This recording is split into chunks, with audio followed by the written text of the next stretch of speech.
E a edição do Jornal do Estado começa com o registro de queda da extrema pobreza. Segundo o levantamento feito pelo Observatório de Sergipe, cerca de 140 mil sergipanos saíram dessa situação.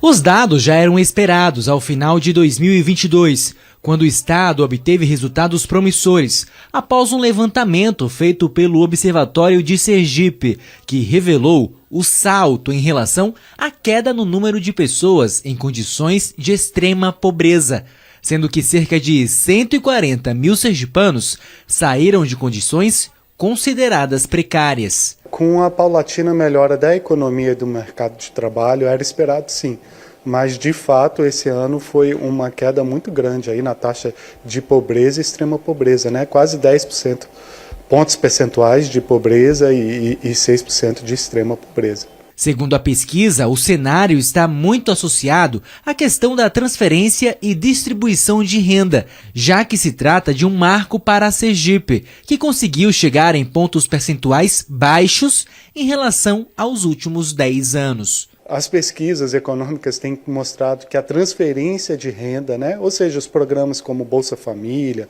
programas estaduais de transferência de renda também, são muito importantes para ajudar a renda dessas famílias pobres e diminuir essa taxa de pobreza do país.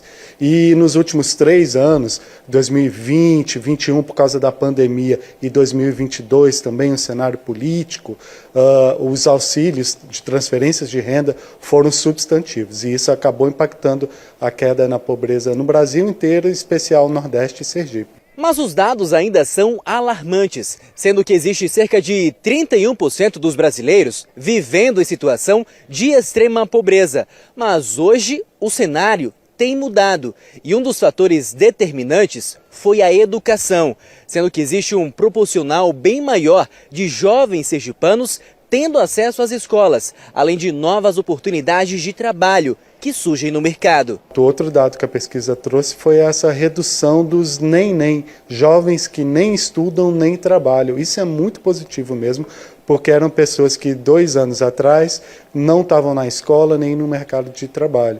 E a gente teve uma melhora aí de 40%, ou de 40 mil jovens que voltaram ou para a escola ou para o mercado de trabalho.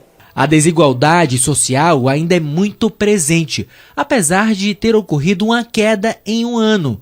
Mas a necessidade de momento, segundo especialistas, é a criação de mais políticas públicas. Um dos grandes problemas hoje que a sociedade brasileira enfrenta é a desigualdade social e econômica, sendo necessário, portanto, a implementação de políticas públicas, sociais e econômicas para retirar as pessoas da pobreza.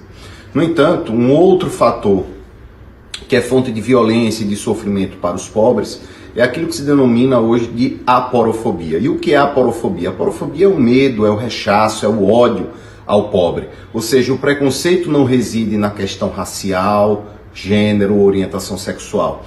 A fonte do preconceito é justamente a condição socioeconômica das pessoas. Então a sociedade hoje, não só o Estado, mas a sociedade e os cidadãos devem fazer a sua parte para que possa diminuir as desigualdades sociais e econômicas e evitar atos de aporofobia, atos de violência dirigidos às pessoas que não têm condições socioeconômicas.